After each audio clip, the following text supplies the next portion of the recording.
یاوره همیشه مومن تو برو سفر سلامت غم من نخور که دوری برای من شده عادت ناجی عاطفه من شعرم از تو جون گرفته رگ خشک بودن من از تن تو خون گرفته اگه مدیون تو باشم اگه از تو باشه جونم قدر اون لحظه نداره که منو دادی نشونم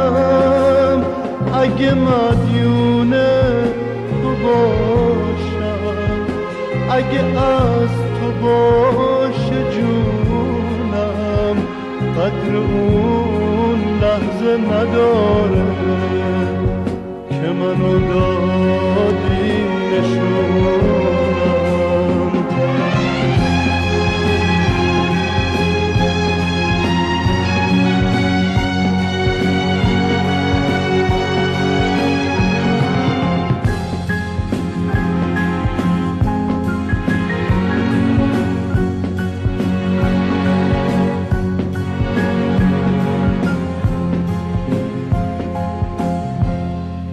وقتی شب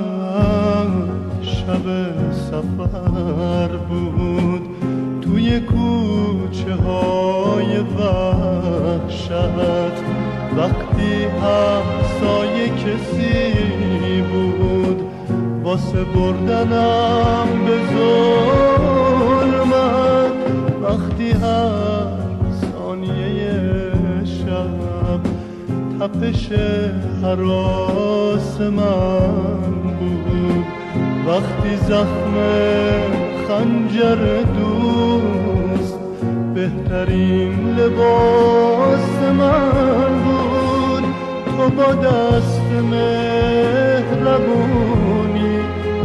به تنم مرهم کشیدی برام از روشنی گفتی هر شب و دریدی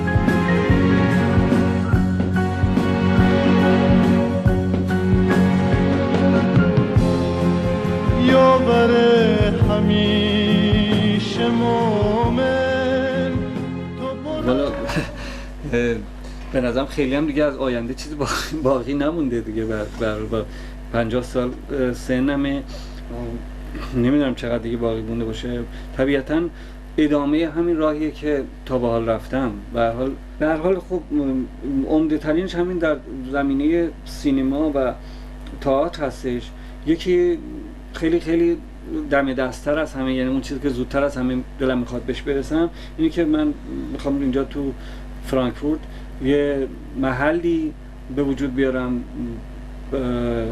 که محل عرضه تئاتر و فیلم باشه یه چیزی مثل همون سینما تئاتر کوچک ایران تهران که ما داشتیم در تهران البته شاید نه به اون حتی بزرگی و خوبی که اون سال ساختمون بود چون به هر حال امکان مالیش در اون حد وجود نداره اما یه همچین جایی که هم برای نمایش فیلم مناسب باشه هم برای نمایش تئاتر مناسب باشه هم احتمال برگزاری برنامه موسیقی یا نمیدونم سخنرانی اینجور چیزا هم داشته باشه به هر حال یه همچین جایی رو این یکی از هدفهای منه دلم میخواد که یه همچین جایی رو به وجود بیارم این گذرد در شب آینه رود هفته هزاران گل در سینه رود گلبن لبخند سودا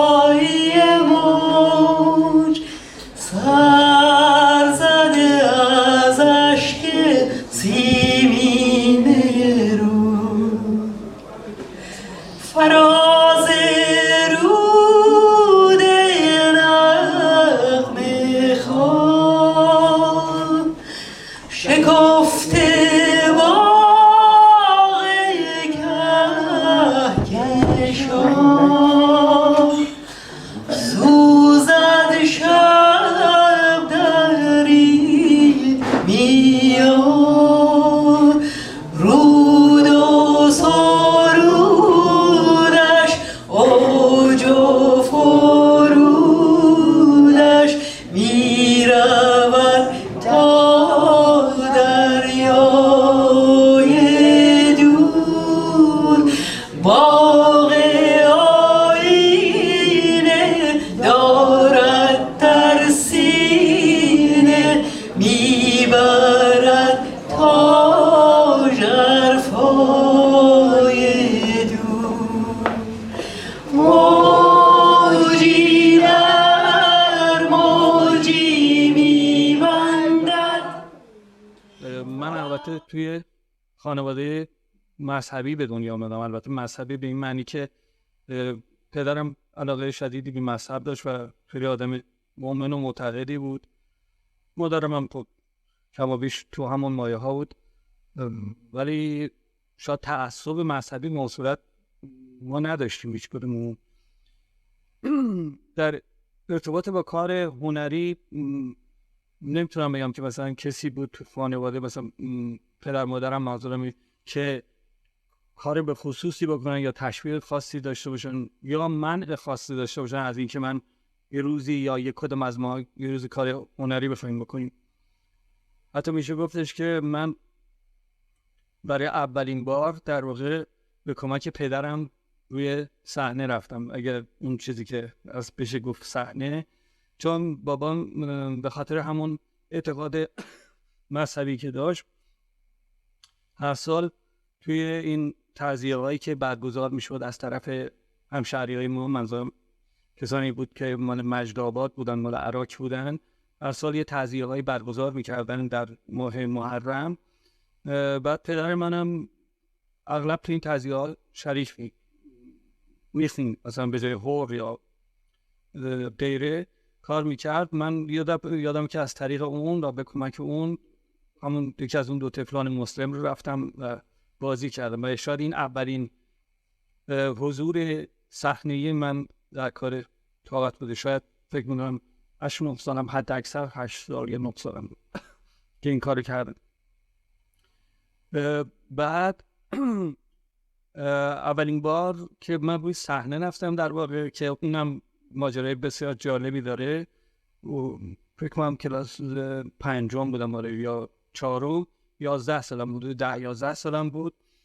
و اونم به این ترتیب بود که برادر من همراه با 2-3 تا دیگه از بچه‌های هم محلی خودمون، اینا خیلی علاقه‌مند به کار سینما و تئاتر بودن. و یادم که یکی از این بچه‌ها یه آدمی بود به اسم عسکری که بعدها معروف شد در سینما ایران به پدر عسکری. اینا هم محلی ما بود و این برادرم و یکی دیگه اینا خیلی علاقه‌مند بودن کار سینما بکنن و اغلب میرفتن از خودشون عکس میگرفتن، ادای هنرپیشه رو در می آوردن و در صدد بودن که به هر حال یا وارد کار سینما بشن یا کار تئاتر بکنن. این حرفا به هر حال اینا یه نمایشی رو فکر کرده بودن و حاضر کرده بودن که کار بکنن در یکی از مدارسی که در همون محله‌های نزدیک محله ما در تهران، در خیابون، در محله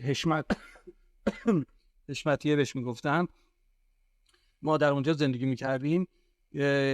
اینا قرار بود که این تئاتر رو در یکی دیگه از محله‌های نزدیک این نمایش اجرا بکنم که منم تو این نمایش بازی میکردم، رول در واقع بچه‌ای رو که مثلا پدرش بی پوله بود، بعضی زندگیشون خراب و این حرفا، شاید تصویری از آینده خودمون قرار بود بدیم. به هر حال من توی تئاتر بازی میکردم و برادر من رول پدر منو بازی میکرد. کاری ندارم، این نمایش به هر حال اولین تئاتر بود که به صورت جدی قرار بود من توش بازی بکنم و یه ماجرای فرعی جالبی در مورد این نمایش اتفاق افتاد و این بود که ما وقتی رفتیم نمایش رو اجرا کنیم در اون محله دیگه، گویا بچه‌های اون محل جووناشون از اینکه یه گروه جوونی از یه محله دیگه اومدن اینجا و دارن تئاتر اجرا میکنن و احتمالاً یه حساب کتابی هم با دخترای اون محل ممکنه باز بکنن و این حرفا، ناراحت شده بودن و شب اومدن و به بهانه اینکه ما بچهای محل هستیم و ما حق داریم که مجانی بیایم تئاتر رو ببینیم، دعوا رو انداختن و نمایش حدود 20 دقیقه بود که شروع شده بود و من روی صحنه مثلا داشتم از گرسنگی مینالیدم و با بابام صحبت میکردم و غیره که اینا با چوب و چماق حمله کردن به اون محل برگزاری نمایش که در واقع در یه سالن تابستونی بود. یه مدرسه بزرگی بود که یه سالن تابستونی داشت و تو سالن این نمایش اجرا میشد. اینا حمله کردن و دعوای بسیار سختی در گرفت و خیلی از مردم زخمی شدن، کودک خوردن، تمام نمایش به هم خورد عملاً و کار به کلانتری و اینجور جاها کشیده شد و رفتن. و یه موضوع خیلی جالب این بود که پسرخاله منم تو همون محل یه مغازه داشت، مغازه لبنیات فروشی، و اینم بدونی که این خبر نداشت که ما قرار اون نمایش رو اونجا اجرا بکنیم، یعنی برادر من و فامیل خودش در واقع اونجا هستن. اینم با اون گروه همداستان شده بود، یعنی در واقع اونم جزو کسانی بود که به اونجا حمله کردن و وقتی اونا وارد شدن واسه این دعواها متوجه شد که ای بابا اینا پسرخاله خودش هستن و یا بعضا دوستای خودش هستن. این کار برعکس شد، شروع کرد با اون هم محله خودش دعوا کردن یا جلو اونا رو بگیره. در حال ماجرای جالبی بود. این اولین کار نمایشی ما اینجوری شروع شد که اسم نمایش هم بود طوفان زندگی، که ما گفتیم واقعا به طوفان هنری ما منجر شد در اون روز. بعد از اون من با کوتاه بگم، من در دبیرستان خب مثل خیلی بچهای دیگه بستای نمایشی کار میکردیم. اولین کار باز تو مدرسه، فکر کنم کلاس ششم بودم، ششم دبستان بودم که یه نمایشی کار کردیم از همین داستان خلیفه و هارون رشید و از این چیزا بودش و من هم رول وزیر بازی میکردم، هم بعدش وسطش میمونم آواز میخوندم برای مردم به عنوان سرگرمی و اینجور چیزا. و بعدم در دوره دبیرستان باز چند تا نمایش دیگه در کلاس‌های بالاتر کار کردیم، مثل همه بچه‌هایی که اغلب تو این مدارس از این نوع نمایش‌ها کار می‌کردن که ما معروف به نمایش‌های دبیرستانی.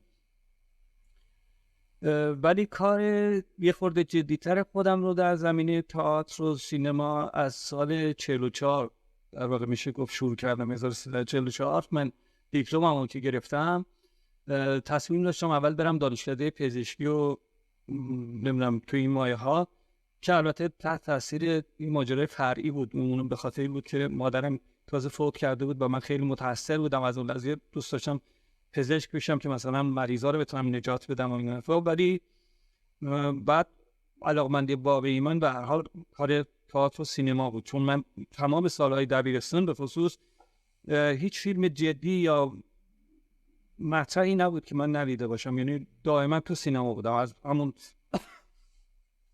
10 سالگی به بعد فکر می‌کنم که دائما سینما بودم، در سینمای مختلف، حالا یا با برادرم یا با دوستان، و عشق بزرگی من سینما بود.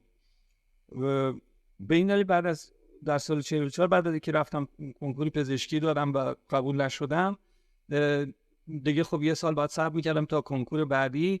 توی این سال رفتم یه جایی به اسم سازمان نمایش ایران، اگر اسمش درست گفته باشم، که آقای حسن شیروانی اونجا رو اداره میکرد.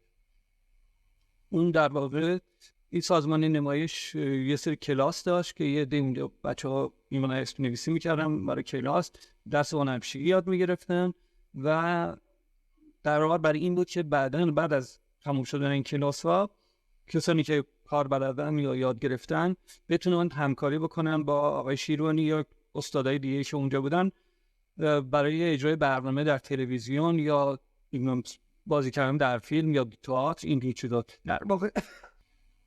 بعد در این کلاس ها آقای اسکویی هم درس میداد و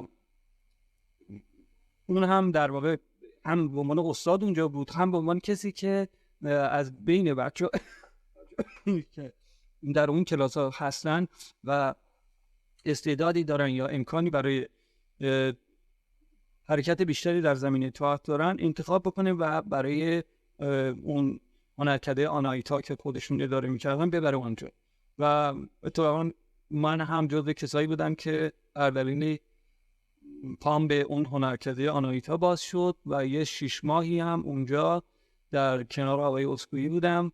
البته استادان دیگه هم بودن، آقای فتحی بود، آقای شیراندامی بود که درس میدادن غیر از خود آقای اسکویی در اونجا. البته سعید سلطانپور هم بود، البته اون به عنوان هم هنرجو بود، متفق هنرجویی که دورای جلوتری از ما بود و به مقدار بازی میکرد تو نیمش. من یادم اول یک چیزایی که خوبی که به نظر من آقای اسکویی تو اون کلاسا یاد داد، اگر ممکنه کار یه چیزای بدی هم در واقع یعنی شناخت بدی هم ازشون وجود داشته باشه یا من خودم داشته باشم، اما یک نکته بسیار مثبت رو به نظر من در مورد تئاتر به من و شاید همه کسایی که باش کار کردن یاد داد و اون این بود که این حرفه مقدسه، به این کار احترام بگذاریم، رعایت پیشکسوت رو بکنیم و بدونی کسی که کار یه خورده جلوتر از ما بوده و کاری کرده زحمت کشته بر اون کار و این کار همینطوری و اتفاقی برای هیچ کس به نتیجه نمیرسه. هر کسی باید برای این کار زحمت بکشه و کار بکنه. من برای اولین بار با احتیاط رفتم به دیدن یه تئاتری که در واقع آقای اسکویی گفت بود که این نوع تئاتر چیز درستی نیست توش و علمی نیست و از اینجور برچسب‌ها زده بود بهش و یک باره اصلا یک دنیای تازه‌ای برام باز شد. یعنی یک دریچه تازه‌ای به تئاتر و اصلا روحیه دیگه از تئاتر دیدم و اون با دیدن نمایش آندورا بود. نمایش آندورا رو آقای سمندریان کار کرده بود و تعداد زیادی از هنرپیشه‌های خیلی خوب ما در اون زمان و حتی در حال حاضر اون هنرپیشه‌های خوب از جمله آقای مشایخی، آقای کشاورز، خانم شیخی، آقای صمیمی، یادم خانم سرای قاسمی و خیلی های دیگه، البته متاسفانه اسم همه یادم نیست، خیلی های دیگه بازی میکردن. آقای پولحسینی بود البته توی این نمایش بازی میکردم و یکی از بهترین نمایشنامه هایی بود که من به نظر خودم حتی تا امروز در کارهای ایرانی به نظر خودم دیدم. ولی اون موقع که برام خیلی شگفت انگیز بود، به خصوص در مقایسه با دو تا کاری که با آقای اسکویی کرده بودیم. یعنی من دیده بودم اون کار رو اصلا حد و حدود کار، حد بازیگری، نوع صحنه پردازی، طراحی، کارگردانی، غیر و غیره، واقعا اصلا زمین تا آسمون از هم تفاوت داشت و به همین دلیل یه دفعه من اصلا ارتباطم رو با اون آنایتا قطع کردم.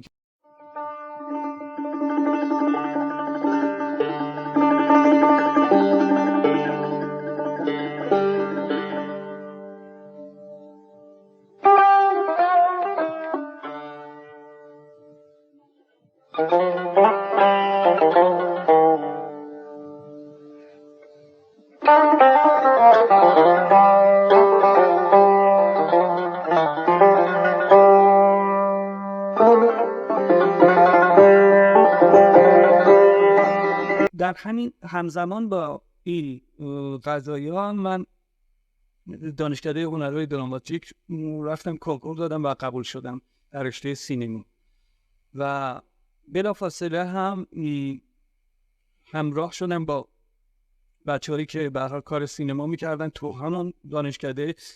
در واقع کلاس‌های بالاتر ما برای اولین بار قرار بود که فیلم بسازن. من در ارتباط با یک از این فیلم‌ها همکاری کردم. یه طرحی سناریویی بود من نوشتم، یعنی در واقع قرار بود اون بچه‌های همون سال بالا این طرح رو بنویسن که من هم شریک شدم و منم نوشتم و اونجا که یادمه آقای سینویی اون طرح منو بیشتر از همه پسندید و بر اساس اون طرح اولین فیلم دانشکده هنر دراماتیک، اگر من اشتباه نکنم، به اسم شمعدانی توسط آقای وحیدزاده ساخته شد. تا قبل از اون به نظرم نمیاد که کسی در دانشکده هنر دراماتیک فیلمی ساخته باشه. فکر میکنم در همین قول و هوش بود که کارگاه نمایش، یعنی سال 48 اگر اشتباه نکنم، سال کارگاه نمایش به وجود اومد که خب من هم به عنوان یکی از کسانی که همراه با اغلب کسانی که در کارگاه نمایش حضور داشتن همکاری کرده بودم از روز با آقای آبانسیان، خیلی زود جذب شدم و رفتم در کارگاه نمایش، استخدام شدم و شروع به کار کردم. اینجا نمیدونم به طور اتفاقی بود چی بود که اصلا فرصت پیش نیامد که من بازی بکنم. یعنی من در حدود 1.5 سال که در کارگاه نمایش بودم یا همکاری میکردم در برگزاری نمایش‌های دیگه یا اینکه خودم کار کردم، یعنی به عنوان کارگردان. یعنی اولین نمایشم رو در کارگاه نمایش کار کردم، اسمش بود ققنوس و بوتیمار، نوشته آقای ملکی. حالا دارم فکر کنم اسم کوچیکش منصور ملکی، آره آقای منصور ملکی نوشته بود این نمایشنامه رو و من با همون گرفته برداری از ایده هایی که در واقع یا اون شکل های اجرایی که به نظر خودم گرفته میدم از کار آربی و کار خانم کیا، این نمایش رو صحنه آوردم که خوشبختانه مورد توجه همین استادان خودم هم واقع شد. خیلی برنامه تشویق کردم و از نتیجه کار اونا خیلی راضی بودم و طبیعتا خودم هم خوشحال شده بودم که برای اولین کارم توی شکلی اجرا شده که شکل مطلوبی داره. یعنی در واقع ایده ها به نتیجه رسید. نمایش همراه من یک نمایش بعدی هم رو کار کردم به ناگهان کار این نوبندیان رو که همزمان در واقع آربی هم تو ذهنش بود که کار بکنه، خود بیژن صفاری هم در ذهنش بود که این نمایش کار بکنه و شاید من زودتر از همه پیشنهاد کردم به نروندی که من میخوام کار کنم و من اصلا حرفی ندارم تو این کار. و این نمایش من کار کردم که فقط با 3 شب در کارگاه نمایش اجرا شد. کار بسیار مشکلی بود برای من چون به نظر خودم تمام تجربیات اون نمایشنامه‌های قبلی رو توی به کار گرفته بودم. کار حرکتیش و کار تصویریش بسیار قوی‌تر بود و موضوع پیچیده‌تر و جذاب‌تر بود برای خود من نسبت به اون چند تا کار قبلی. و به گفته آدمایی که کار رو دیدن از جمله زنده یاد ریدین رهنما و کار خوب از کار در اومده. صفاری مثلا خودش اومد گفتش که من دلم میخواد که این نمایش اینجوری کار بکنم برای هیچ وقت نمیتونستم راه حلی که تو پیدا کردی برای تصویر کردن این فکرها به ذهنم برسه و نکرده بود و خوشحالم که این کار کرده. البته آربی زیاد خوش نیامد از این کار، شایدم قصد داشت که بعدا خودش انجام بده یا حداقل از ذهنیت خودش یه چیز دیگه یک نسبت به اون کار و این بود که زیاد به نظر من زمینی فراهم نشد. من حقیقتش نمیدونم چی شد که این نمایش رو قرار بود اجرای در واقع عمومی داشته باشه. یعنی چون وقتی این بیژن صفاری کار رو دید، نلبندیان کار رو دید، اینو صحبت کردن، تصمیم برای شد که این نمایش باید اجرا بشه. ولی بعد حالا بگید پشت درهای بسته یه جای دیگه، یه کسی دیگه، یه چیزی دیگه، شاید هم البته نقش آربی در این مورد بی تاثیر نبود. آربی واقعیت این بود که نفوذ قوی داشت در کارگاه نمایش به خاطر اینکه به هر حال هنرمند درگیری که این کارگاه بود و حرفش خریدار داد.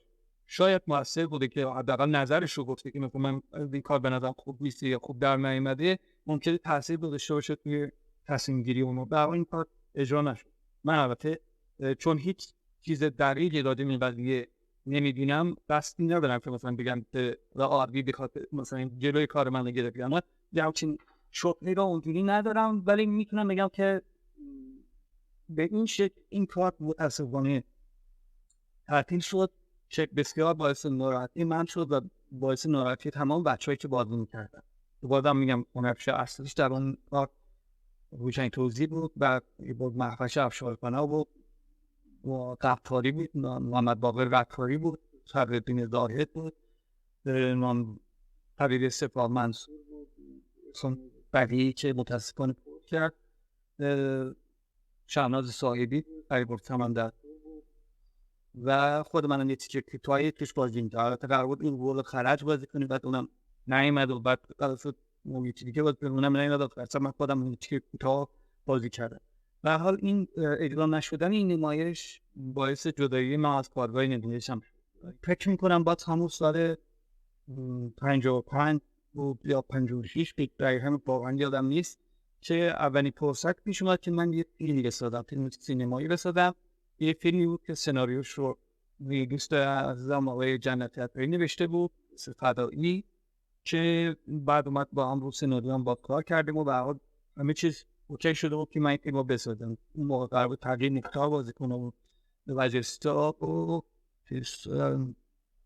جمشید مشرفی که خب جمشید رفیق خودمون بود و خیلی هم دوست داشت که همکاری بکنیم. بعد تغییر نکتارم فیلم کوتاه، یه چیز تا فیلمای کوتاه من رو کار دانشکده بود دید و آره من خیلی دوست دارم با تو کار کنم و خودت قشنگ و این حرفا. به هر حال اون عنوان هنرپیشه مطرح شده بود با تدییر روی فیلم دید.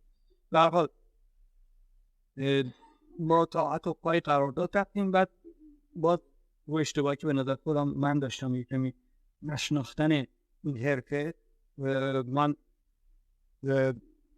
به تهیه کننده گفتم که یا شما باید کنم قدر من پول بدی یا اینکه هیچی فیلم نده و اصلا سر صحنه فیلم برداری نره. در هر دو حالتش دو تا پیشنهاد به نظرم غیر منطقی فکر می‌کنم که غیر منطقی این که خب من به هر کارگردانی نبودم که کسی ما بشناسه به عنوان فیلمساز و اعتباری برخوردار باشم که بتونم ادعا کنم که من اینقدر پول باید بگیرم. و اون یکی خواستم هم که آقا شما به ما تایید کنید از سر فیلم برداری نیا، اینو یه چیز اضافی و درست بود. به این دلیل اون کار به هم خورد و من متاسفانه کار نکردم. به این دلیل متاسفانه که به نظر خودم مسیری که میتونستم سریعتر وارد کار سینما بشم. بعد اون فیلم رو آقای علامه زاده ساخت، البته با تغییراتی در سناریو داد، به جای آقای مشایخی هم آقای رشیدی بازی کرد تو فیلم. به هر حال فیلم کم و بیش تو فیلم فارسی هایی که اون موقع ساخته میشد فیلمی بود که قابل دیدن بود. البته مطمئنا خود علامه زاده هم قبول نداره جزو کارهای چه مثلا کار جدیش حساب نمیاد. و در واقع این امکانی بود که من وارد سینمای حرفه‌ای بشم که به نظر خودم من از دست دادم. یه کمی اشتباه بود. فاصله 53 تا 54 و 55 من دیگه مدت یک سال و نیم در کانال پرورش فکری به عنوان معلم فیلمسازی در کتابخونه‌های کانون کار می‌کردم. خیلی دوستانی که این فیلمساز هستن اونجا آشنا شدم و اون کاری می‌کردم. برای بچه‌ای بودن که موقع اونجا درس می‌خوندن، یعنی من کار فیلمسازی رو یاد می‌گرفتم. ما اونجا بودیم. البته به هر حال دوران بسیار خوبی بود و بچه‌های با خیلی خوبی داشتیم و ما سعی می‌کردیم کمک کنیم. اینم به هر حال یه قسمت دیگه از کارمون بود. اواخر اون سال من به عنوان کارمند قراردادی وارد اداره تئاتر شدم و بلافاصله نیمه‌شو کردم به پرسش که قرار بود در 25 شهریور اجرا بشه و باز به دلایل پنهانی از همون دلایلی که واقعا وجود داره در خیلی از جاها که خب یه کاری رو نمی‌پسندن اجرا نشد. و من دوباره در پاییز همون سال، یعنی بعد از اینکه این نمایش در ما بهار داشتیم نشد اجرا شد، من پاییز همون سال نمایش دیگه یک رفتم به اتفاق که نوشته خودم بود و به اون نمایش هم آقای توزیع، علی کامرانی و احمد صرافی بازی می‌کردن که این نمایش بعدا اون در تلویزیون هم ضبط شد، ولی چون موقع آقای توزیع دیگه در ایران نبود با اواخر 56 میترک ضبط شد، آقای مهرابی به جاش بازی کرد. که البته این نمایش دیگه ضبط نشد در تلویزیون، برای اینکه بعدا مسئله انقلاب پیش اومد و چون که این نمایش مشروب خوری و این کشیشکشی و این رو چیزان بود اون موقع و تلویزیون که پرهیز داشت از این نوع قرار نشون بده، چون برای به نظرشون میواد اینو بیشتر ممکنه مسلمانان رو تحریک کنه اینا برای جلوگیری از شورشی که در راه بود. فکر می‌کردن که نکنه اون موقع به هر حال یعنی پخش نکردن. یا 57 برای اولین بار یک نوار از آقای خمینی به دست ما رسید که من وقتی این نوار رو گوش کردم واقعا فکر کردم که یعنی چی، ما دنبال چی داریم میریم، اون آدم کیه، ما اصلا چی، من که اصلا هیچی نمیشناسم، اصلا نمیشناسم این آدمو. و اگه این حرفایی که این تو زده میشه این حرفا این آدمه، این آدمی نیست که من اصلا دلم میخواد دنبالش. و از اینجا بود که اصلا ارتباط من شخصی با جریانی که حالا به هر حال دام و دستگاه مذهبی داشت به این حرفا به هر حال هیچ نه ارتباطی داشتم نه علاقه داشتم. از اولش علاقه به خصوصی نداشتم با اینکه اونطور که گفتم بابای من آدم مذهبی بود، ولی من علاقه خاصی به این قضیه نداشتم. ولی خب به هر حال مثل خیلی دیگه علاقه‌مند به تغییر و تحول در مملکت خودم بودم و به هر حال بی‌عدالتی‌ها رو یا ظلم‌ها به شکل مختلف منم می‌دیدم. ما راجع حرف می‌زدیم در مواقع خودم، هم در موضوع صحبت عوض کنون یا در جسد یا در ارتباط در هر ستاره کارا به نوعی از این مسائل حرف زده شده. این مسائلی که ما در پیش داشتیم یا مطرح بود برای تو جامعه قرار دادیم حرف بزنیم. این که با این روحیه در واقع من هم دلم میخواست که تغییر اتفاق بیفته و برای انقلاب حداقل در تصور خودمون از اینکه برای کاری که میکنیم اسمش انقلابه شریک باشه. اما همزمان با یه سری اطلاعاتی که این برابر کسب میکردم و با شواهدی که میدیدم به این نتیجه رسیدم که این چیزی که داره سوار میشه واقعیه که اون نه یک جریان انقلابیه و نه اون کسانی که رو کار بیان انقلاب. خودمون بلافاصله شورایی تشکیل دادیم توی اداره اطلاعات و مثلا نصیریان خودش رفت کنار و این شورا حتی پیش از انقلاب در واقع اونجا رو اداره میکرد که رئیس این شورا از طرف کلات ما انتخاب شده بود، مشایخی بود و در غیاب مسئول اداری اون صابر انصاری که معاون چیز بود، نصیریان بود، در واقع کار میکرد. یعنی کار اداری ما رو اون را مینداخت، کار هنری این اداره تئاتر رو معاون شورا رسیدگی میکرد که منم افتخار داشتم موضوع شورا باشیم در موقع این مسئولیت. آره بعد مسئول خانه نمایش هم بودم. یعنی در واقع من البته این مسئولیت خانه نمایش رو از زمانی که نصیریان بود، بعد از اینکه من اومدم وارد اداره تئاتر ما خواهش کرد که من خانه نمایش رو درست بکنم، یعنی در واقع بازسازی بکنم. قبلا آقای جوانمرد با فکر کنم آقای بهروز گرامیان کسی بود که اونا درست کرده بودن کارگاه نمایش. نه قبل از آقای بهروز گرامیان که اومد خانه نمایش 2 رو درست کرد. در واقع قبل از اون سالها پیش آقای جوانمرد اون خانه نمایش رو درست کرده بود با کمک دوستان دیگه، ولی خب به مرور واکت شده بود، کم استفاده میشد، وسایلش خراب شده بود. این وقت در حال من یه خورده کوشش کردم که اونجا رو بیشتر فعال بکنیم و بیشتر راه بندازیم. یه مقدار هم شد، یعنی یه مقدار نمایش‌های دیگه توش اجرا شد.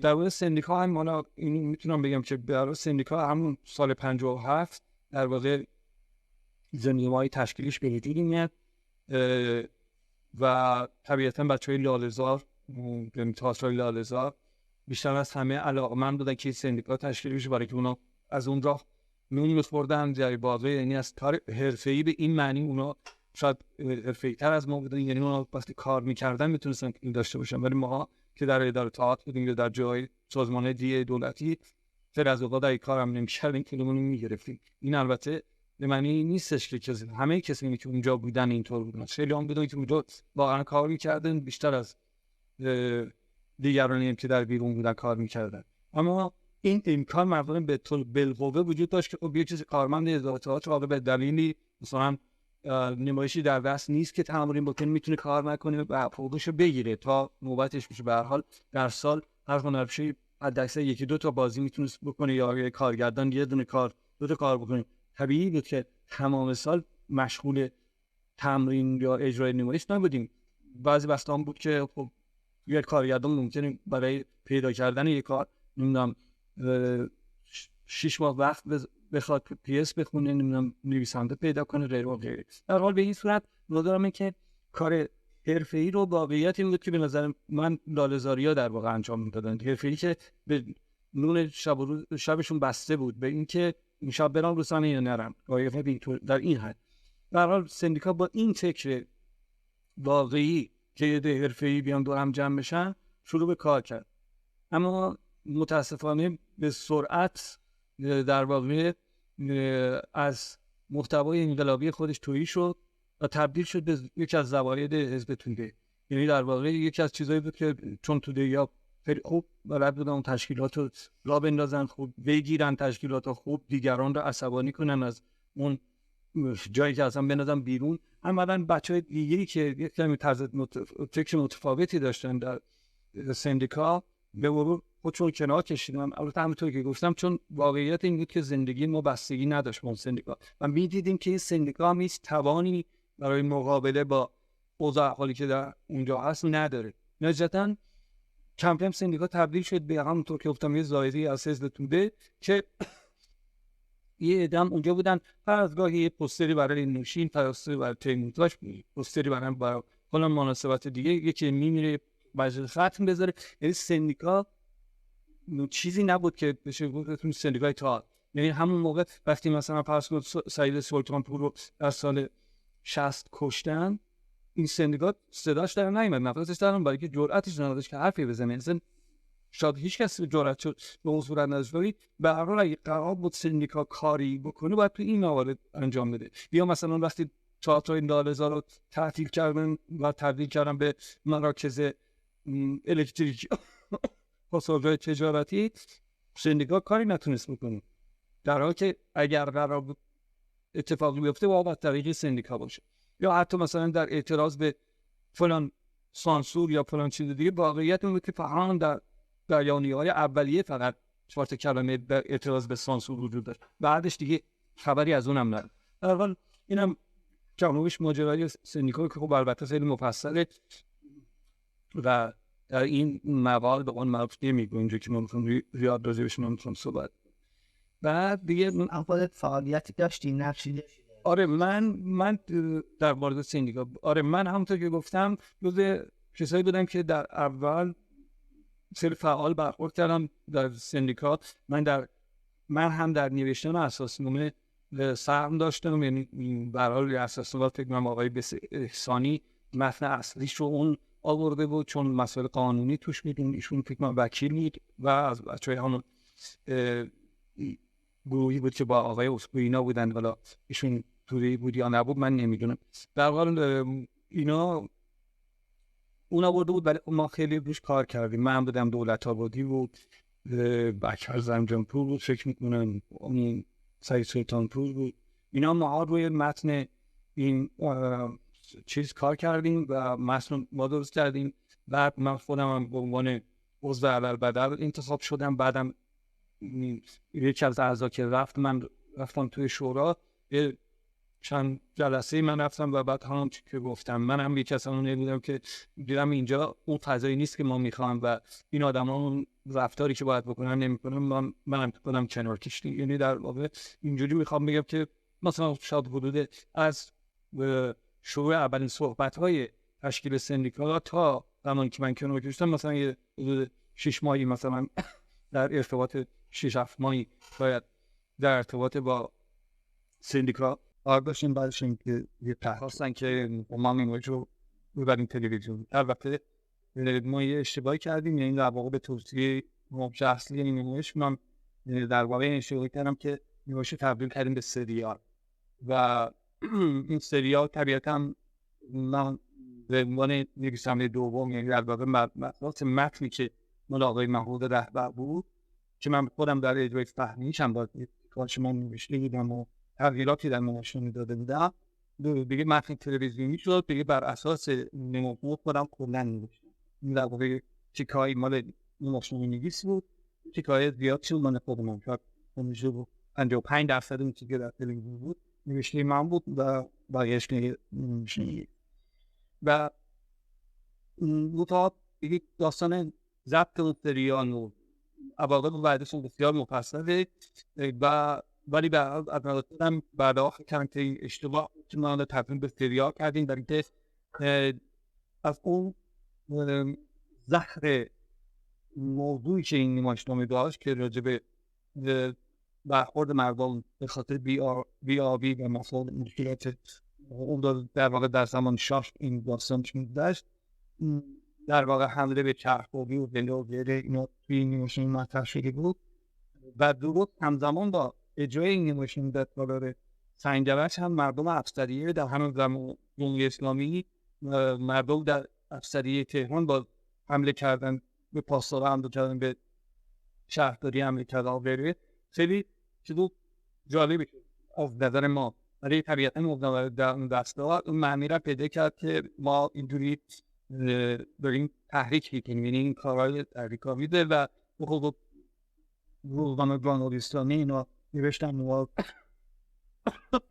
کمونیست نمیدونم بلند و آنها وقتی اینقدر از این مارک‌ها ناد دادن که دیگه جای مارک نمونده و چیز کمونیست تداریه میکنه اگه با توده‌ای ها من میدیدم این توده‌ای اگر با میدونم سه جهانی ها میدونیم سه جهانی باویست غیره و غیره ولی خوشبختانه برای ساده شد که من با هیچ کدوم این جریان ها با اون مشخص کاری ندارم نه با این از نه با اون بود نه با من ممکنه عقاید بعضی رو در شرایطی قبول داشته باشتم و داشته باشم همچنان اما به عنوان کسی که کار هنری میکنیم و حتی به عنوان که کار سیاسی میکنه علاقه هیچ وقت نداشتن که داخلی یک این داده دستا بشن به هر حال این روبی هم بوده و همچنان هم هست در حال موضوع که بعد از این اجرای این کار خیلی در سال این بچه هست دادم اما کار یه جوری موفق بود که تلویزیون دلش نمیخواست از این کار دست برداره و خودش اصرار کردن که آقا تبدیلش به سریال و بره و با اون سریالش سال 63 از تلویزیون پخش شد که اون سال به دلیل چند تا برنامه دیگه یعنی که خیلی شاد بود و از تلویزیون پخش شده بود سرصدای زیادی در مجلس و این برای وقت پیش اومد مهدوی کنی در یکی از سخنرانی‌های نمایشگاهش حتی مستقیما به این سریال اشاره کرد پخش داده بود من این زن در خانه اسلامی اینجور نباید در پخش پیدا و غیره و ها اونم دوباره شطور بازونی می‌داشتن یک کسی رو باید راست کنه یکی در حالی برخورد بکنون و این وسط در حال من دنیای قربانی شدم در واقع هم یک نامه‌نگار شدم در تلویزیون سینما و رادیو و بعد تولی هم که قرارداد به من بدن نصفشو دادن و یکی عملا در یه سکیلی قرار دادن که نتونم کار بکنم البته با ما کارمند این دادگاهات با اون راحتی نمیتونستم بر اساس نیامه تلویزیون منو بیرون بکنم یا نمیخواستم به حال منو بیرون نکردم اون از سال 62 تا 65 من عملا با عنوان کارگردان نتونستم استاد گرمسیری یه شب اومد نمایش دید و خیلی اینشش اومد به نیمه بعد دوباره یک شب دیگه اومد و بعد من پشت صحنه و یه میداری که در واقع عکس مولیر روش از نقاشی این میدان که خودش خیلی نامه‌ای که به من داد روش نوشته که این مدار رو 35 سال پیش در اوامسر از چیزی گرفته بود بعد گفت من این امانتیه که در واقع تو نامه این امانتیه که پیش من مونده بود من حالا به شما تقدیم میکنم و به هر حال با استفاده من با که در واقع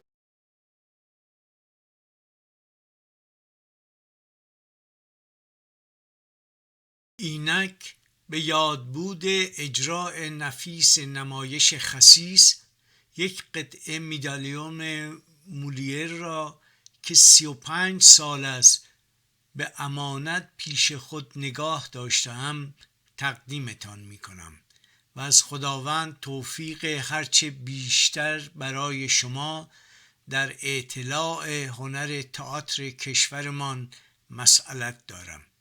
به تاریخ 12/10/1365 علیاصغر گرمسیری. اومدن من به آلمان برام جدی شد و چون خب من در واقع اصولا بعد از اجرای نمایش خسیس و مشکلاتی که برام پیش اومده بود تصمیم گرفته بودم که از ایران بیام بیرون برای که هم نگران بودم که اون ماجراهای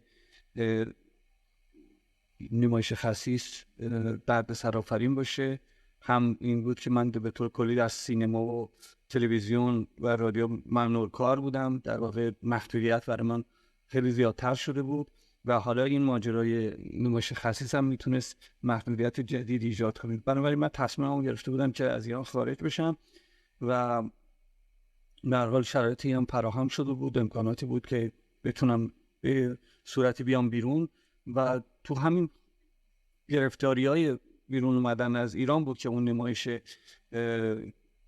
گزارش محرمانه اکتاویو والدز رو کار کرده بودم، همونطور که گفتم بدون ارتباط با دمادستگاه اداری و فقط در ارتباط با بچه‌هایی که با من کار می‌کردن این کار رو انجام دادیم و قبل از اینکه نمایش به اجرا در بیاد من مجبور شدم که از ایران بیام بیرون.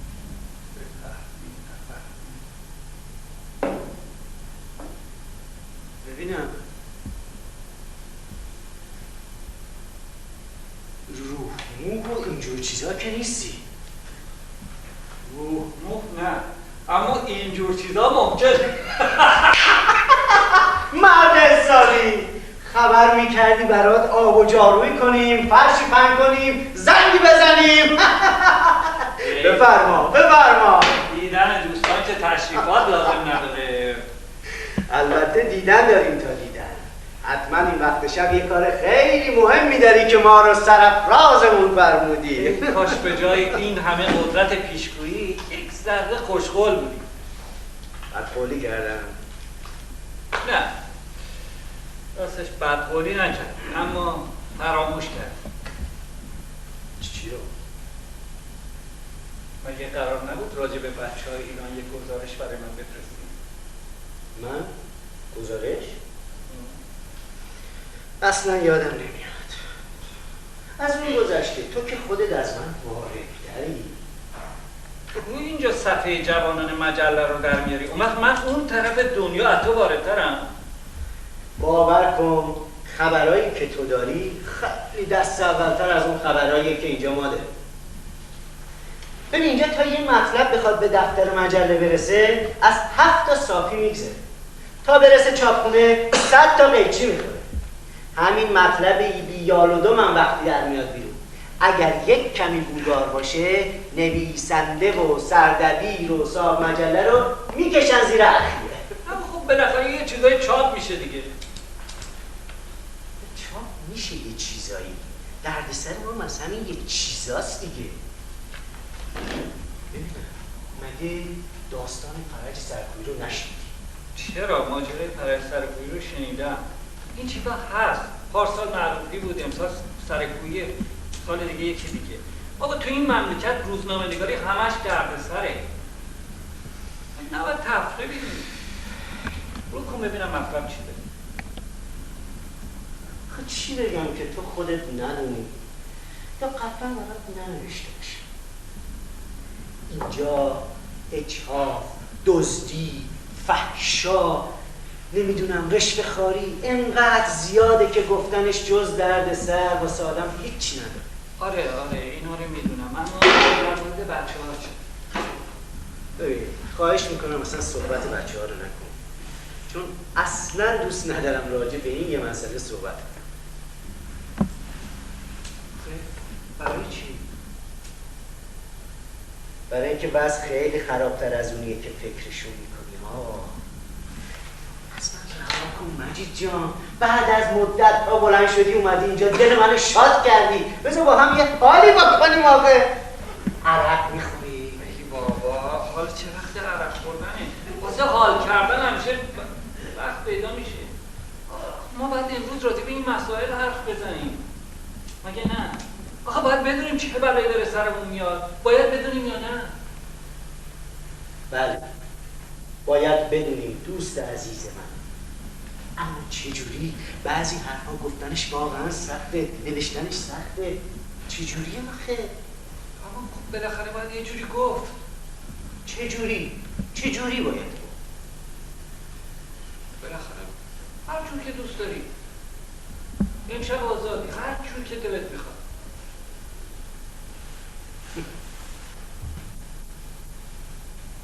هر جور که دلم میخواد. مطمئنی؟ آره باشه امشب میخوام هر جور که دلم میخواد.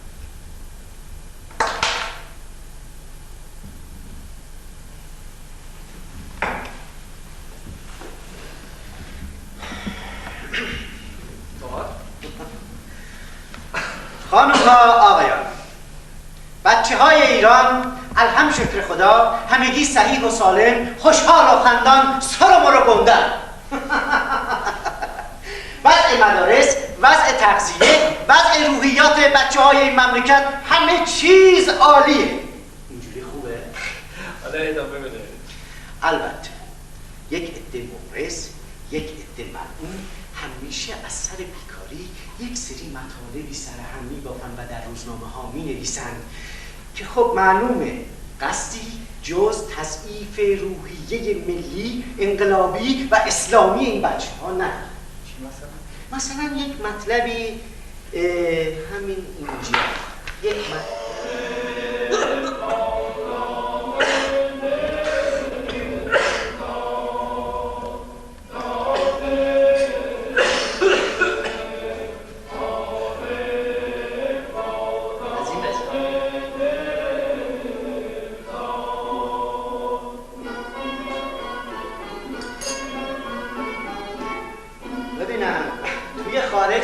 خیار پیدا نمیشه. راست خیار چرا؟ اما چیزی که پیدا نمیشه این حال و هوا. خب اگر حال و هوا میخوای بلند شو یه توکه پا بیا کنار باغچه بشین و من با هم حال کنیم. جواله بوده.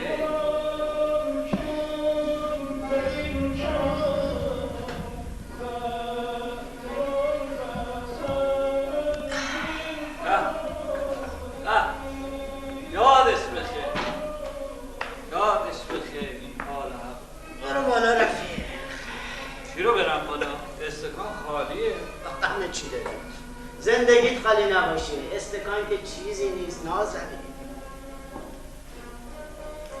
برید.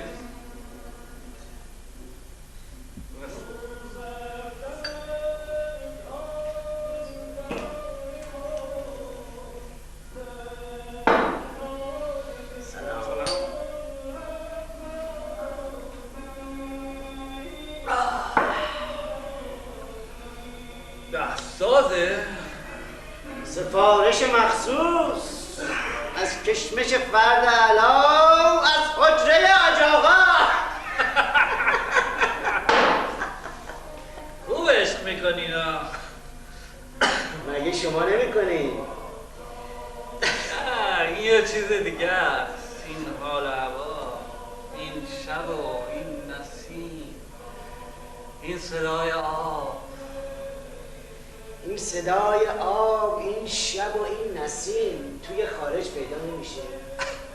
میدونم اینجا همه چیز هست اما دل اینجاست. دل من رای تو دارد، همه سودای تو دارد، رخ افسرده زردم غم صفرای تو دارد. خواهش میکنم رفیق فاصله بگیر. فکر کنم این خارج اخلاق تو هم فاسد کرد. خیلی سرحالی. فکر کنید پولمولی رسیده، بلیتت برنده شده، کپانی فروختی. نه رفیق، کپان فروشی کار دیگرون. کپانای ما همه ساده، کپان آسایش، کپان شادی، حتی کپانای زندگی منصوبه. اینی که میبینی من اینجا نشستم قاچی حاقیزم. نکنه بخوای روزه بخونی ها. قبلش فکر کرده بودم که ما تا قبل از ساعت 8 همه چیزمون مرتب و منظم و آماده است برای شروع نمایش و احتمالاً چون اینجا برای بعضی از دوستان تماشاچیمون ناشناس هست یه مقدار ممکنه اونها یه کمی دیرتر بیان، پس من قبل از اینکه نمایش شروع بشه میام روی صحنه و یه مقدار حرف میزنم تا وقت بگذره تا بتونیم شروع کنیم. برای کسی که تماشاچی‌ها حتما جلو افتادن و ما رو شرمنده کردن. در هر حال خیلی ممنون تشریف آوردید از اینکه یک بار دیگه من در حضورتون هستم و مجبورم که عذرخواهی کنم از اینکه نمایش دیر شروع میشه. در هر حال ما رو ببخشید و امیدوارم که دفعه آخرمون باشه که دیر میکنیم. البته اگر لطف کردید وقت داشتید حوصله داشتید بعد از اجرای نمایش چند دقیقه در خدمتتون باشیم شاید بتونیم یک کمی شرح مصیبتی رو براتون بگیم که چرا اینطوری میشه که دیر میشه و اونجایی که گناه ماست شاید آخرین مرحله است.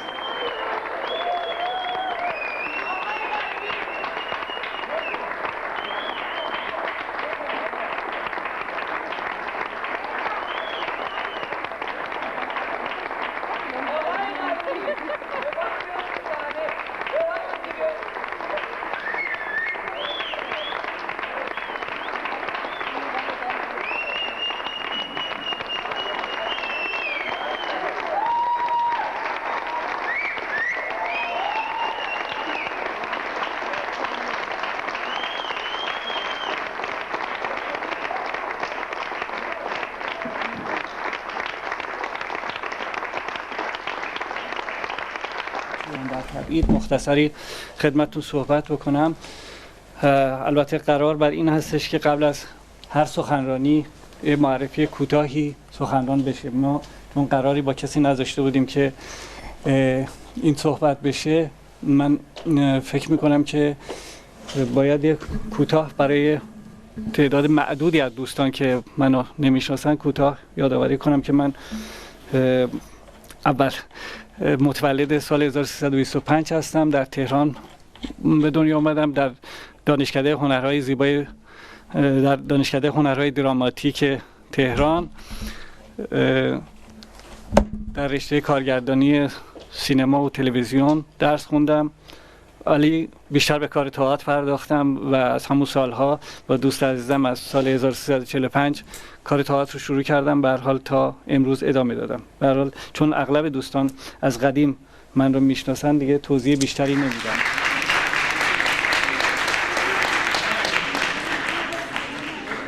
متشکرم. خانم آقایان سلام. شاید شما هم با شنیدن نام جشنواره فیلم به یاد جشنواره‌های بزرگ فیلم مثل جشنواره کان یا جشنواره برلین افتاده باشید. اما جشنواره سینمای ایران در تبعید جشنواره کوچکی است که باید با توجه به شرایط زندگی در تبعید با متر و معیار دیگر سنجیده شود. همانطور که می‌دانید بعد از روی کار آمدن جمهوری اسلامی بخش بزرگی از مردم ایران از جمله سینماگران ایرانی مجبور شدند از ایران فرار کنند و در سایر کشورهای اروپایی یا آمریکا ساکن شوند. این سینماگران طی 10-15 سال گذشته کوشیدند کار سینمایی خود را در خارج از کشور نیز دنبال کنند. گروهی از این سینماگران موفق شدند با غلبه بر مشکلات عمومی زندگی در تبعید و مشکلات خاص فیلمسازی در کشوری بیگانه فیلم‌های کوتاه یا بلند به صورت مستند یا داستانی بسازند. تعدادی از این فیلم‌ها در کشورها و جشنواره‌های مختلف به نمایش درآمدند و گهگاه جوایزی نیز بردند.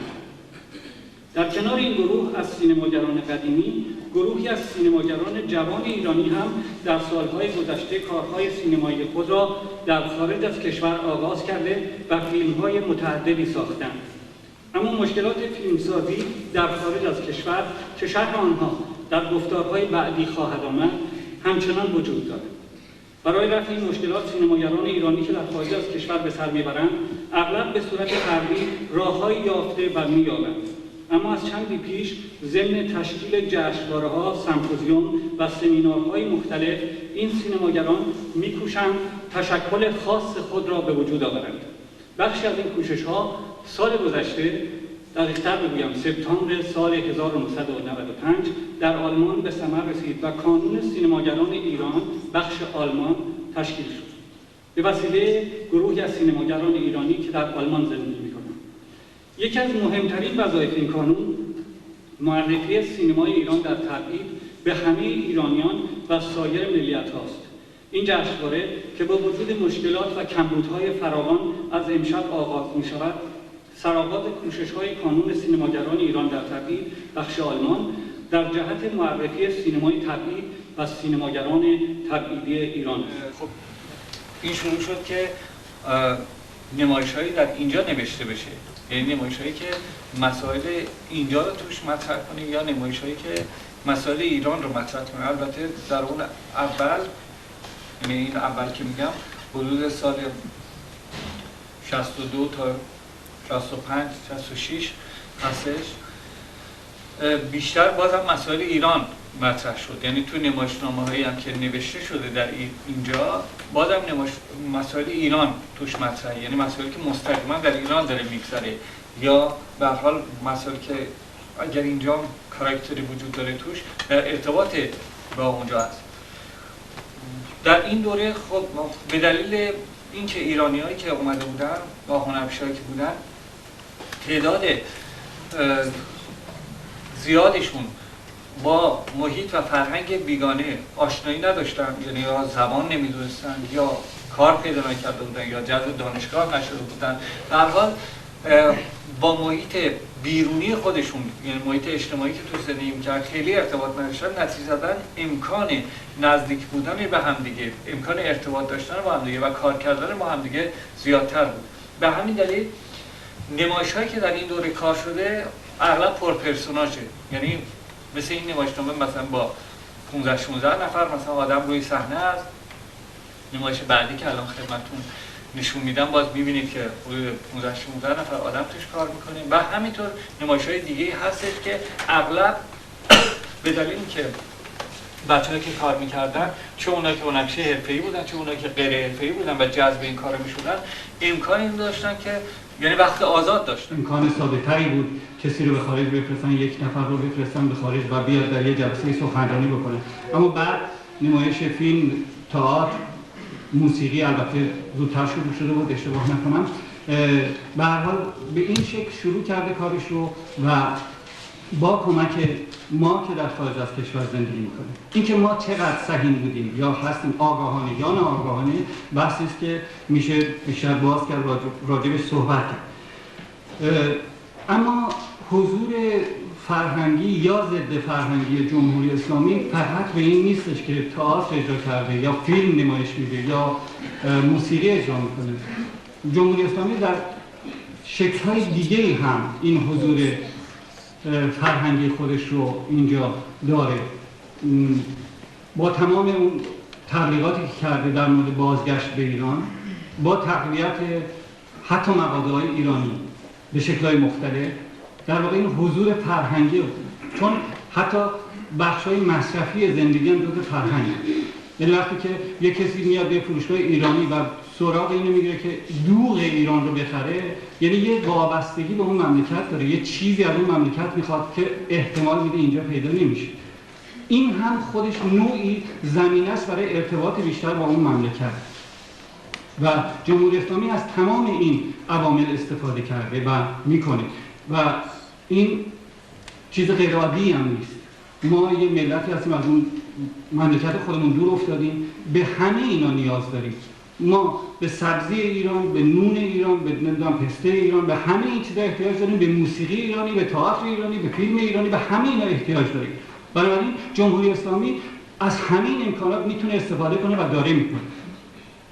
اینکه ما چگونه با این مسائل برخورد میکنیم یا احتمالاً مقابله میکنیم میتونه مسئله ما باشه و یا اصولاً بحث این که ما باید مقابله بکنیم یا نکنیم. آیا ما باید سبزی بخریم از این فروشگاه ایرانی یا نباید بخریم؟ ما باید برنج بخریم یا نمیدونم فلان چیز دیگه ایرانی رو بخریم؟ آیا ما باید فیلم ببینیم، تئاتر ببینیم؟ اگه یه تئاتر از ایران میاد باید ببینیم یا نباید ببینیم؟ و بعد اگر قرار نبینیم چگونه نبینیم و برخورد بکنیم؟ طبیعتاً این مسئله مشکلی است. یعنی شما یه چیزی رو دوست دارید اما میخواید خودتون رو دور نگه دارید از اون. چگونه؟ چطوری میتونید شما اشتیاق خودتون رو به دیدن یه هنرپیشه ایرانی، به دیدن یک هنرمند ایرانی، یک خواننده ایرانی، یک نوازنده ایرانی، این اشتیاق رو حذف بکنید از خودتون یا جلوش رو بگیرید؟ این بحث باعث میشه که در واقع کار ما مشکل بشه. یعنی ما اون بخشی رو که مربوط به جمهوری اسلامی، سیستم جمهوری اسلامی، سیستم سرکوب جمهوری اسلامی میشه، با بخشی که مال ملت ایرانه متاسفانه در یک قالب میبینیم و کار ما از این جهت مشکل حضور داشته و به نوعی شرکت کرده. کانون سینماگران ایران در تبعید رو هم من کوتاه بگم خدمتتون چجوری به وجود اومد. بعد از همون سمپوزیوم سینما ایران در تبعید که در زاربروکن بود سال آپریل سال 95، دوست عزیزم آقای نیکازر و من نشستیم با هم دیگه، یعنی در واقع پیشنهاد ایشون بود که ما کانون سینماگرانی ایران در تبعید مرکز آلمان رو به وجود بیاریم. البته فکر به وجود آمدن این کانون سینماگران ایران در تبعید به طور کلی در جشنواره سال 93 جشنواره سینما ایران در تبعید که در سوئد برگزار شده بود اونجا مطرح شده بود. بعد دوباره در زاربروکن این صحبتش شد در سال 95 آپریل 95 که اون کانون به وجود بیاد. بعد از این سمپوزیوم یه روزی آقای نیکازر با من صحبت کرد، گفتش که ما منتظر به وجود اومدن اون کانون کلی میتونیم نباشیم و میتونیم کانون رو خودمون اینجا در آلمان حداقل به وجود بیاریم، چون تعداد بچهای فیلمسازی که در آلمان هستن نسبتا زیاده. یعنی توی کشورهایی که در اروپا هستن، سوئد و آلمان بیشترین تعداد فیلمسازهای خارج از کشور توی این دوتا کشور هستن. به هر حال با این فکر دعوت کردیم از سایر دوستانی که در آلمان هستن و به هر حال در اواسط سال 95 فکر میکنم ماه آگوست بود که یا یولی یا جولای 95 بود که تعدادی از دوستان جمع شدن، حدود 20 نفری بودن در اون موقع در فرانکفورت و اولین جلسه در واقع این کانون در اونجا برگزار شد و بعد در جلسه بعدی که در شهر زیگن بود، فکر میکنم سپتامبر 95 بود، یعنی 1-2 ماه بعدش ما اونجا کانون رو رسما تشکیل دادیم که این کانون از اون به بعد در واقع در جهت هدفهایی که به هر حال مورد نظر ما بود قرار بوده حرکت بکنه، که البته ما هیچ کدوم الان از نتیجه این فعالیت ها اونقدر که باید راضی نیستیم و قرار است که به هر حال یه تجدید نظرهایی روی نحوه حرکت خودمون بکنیم. جمله مهمترین کار کانون در واقع میشه گفت همون برگزاری فستیوال فیلم فرانکفورت بود، همون که قبلا خدمتتون گفتم که کانون آینه و کانون سینمای آزاد هم درش نقش مهم داشتن. برگزار شد در فرانکفورت و یک بزرگداشت زنده یاد هژیر داریوش رو ما داشتیم در فرانکفورت برگزار کردیم که به هر حال ایشون در اکتبر 95 فوت کرده بودن و ما به هر حال یک بزرگداشتی براشون در ماه دسامبر برگزار کردیم در فرانکفورت. و طبیعتا خب عکس العملایی که کانون داشته در مورد مسائل سینمای ایران به شکل‌های مختلف این ور اون ور به شکل اعلامیه این جور چیزا منعکس شد. فیلم الان برای من خیلی اهمیت داره، دلم میخواد که کار فیلمسازی رو پیگیری کنم. همونطور که گفتم مشکلات فیلمسازی اینجا حتی برای خود فیلمسازهای آلمانی هم فراوون شده و کار بسیار مشکله، اما امکان دیگه‌ای که ما در طی صحبت‌هایی که داشتیم در همون کانون سینماگران ایران در تبعید و در همین طی این فستیوال فیلم در فرانکفورت یه امکان دیگه‌ای رو برای خودمون تصور کردیم و می‌کنیم که وجود داره و اون کار با ویدیوه. به هر حال این مدیوم و یه امکانیه که ما میتونیم برای فیلم بسازیم. حالا گیرم اون هر نوع داستانی رو نشه با این سیستم کار کرد یا هر نوع کاری رو نشه، اما به هر حال کارهایی هستش که میشه از این طریق کار کرد و با پیشرفت‌های فنی که الان در زمینه کار ویدیو پیش اومده گاهی اوقات ارزش‌های تصویری ویدیو واقعا برابری میکنه با کار فیلم. ولی امکاناتی که داره فیلم، یعنی امکان استفاده از دوربینایی که وجود داره واقعا خب خیلی زیادتره تا اون چیزی که ما بخوام یه فیلم 35 میلیمتری بسازیم. به هر حال ما الان در این جهت هستیم، یعنی این فکر تقویت شده و داره تقویت میشه که تا امکان داره از این طریق فیلم بسازیم. من به هر حال خودم طرح فیلم کوتاه نیم ساعته رو الان دارم نوشتم و امیدوارم که بتونم در فرصت آینده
ای به داد من رسیده، تو روزای خود شکستن.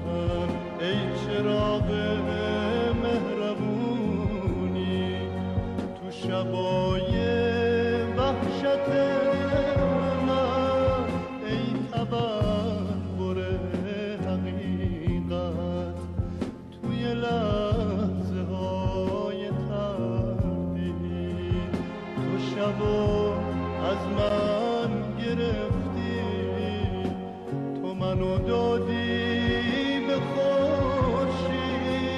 اگه باشی یا نباشی برای من تکیه گاهی، برای من که غریبم تو رفیقی جون پناهی.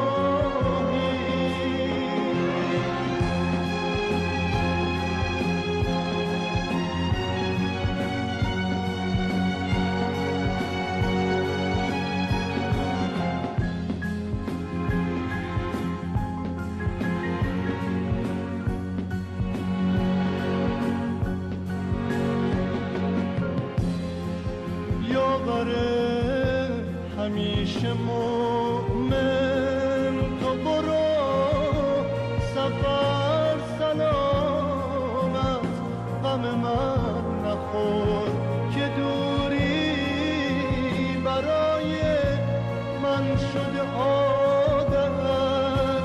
ناجی عاطفه من شعرم از تو جون گرفته، رگ خشک بودن من از تن تو خون گرفته. اگه مدیون تو باشم، اگه از تو باشه جونم، قدر اون لحظه نداره که منو دادی نشونم. اگه مدیون تو باشم، اگه از تو باشه جونم، قدر اون لحظه نداره که منو دادی نشونم.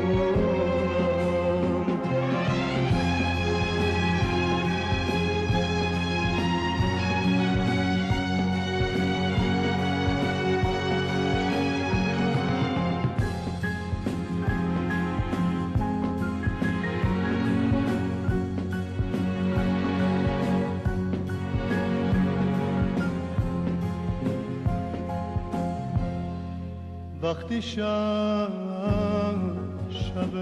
سفر بود توی کوچه های وحشت، وقتی همسایه کسی بود واسه بردنم به ظلمت، وقتی هر ثانیه شب تپش هراس من بود، وقتی زخم خنجر دوست بهترین لباس من بود. تو با دست مهربونی به تنم مرهم کشیدی، برام از روشنی گفتی، پرده شب و دریدی.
مقصدت هر جا که باشه، هر جای دنیا که باشی، اون بره مرز شقایق، پشت لحظه ها که باشی، خاطرت باشه که قلبت سپر بلای من بود، تنها دست تو رفیقه، دست بی ریای من بود، یاور همیشه مومن، تو برو سفر سلامت، غم من نخور که دوری برای من شده عادت.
ای به داد من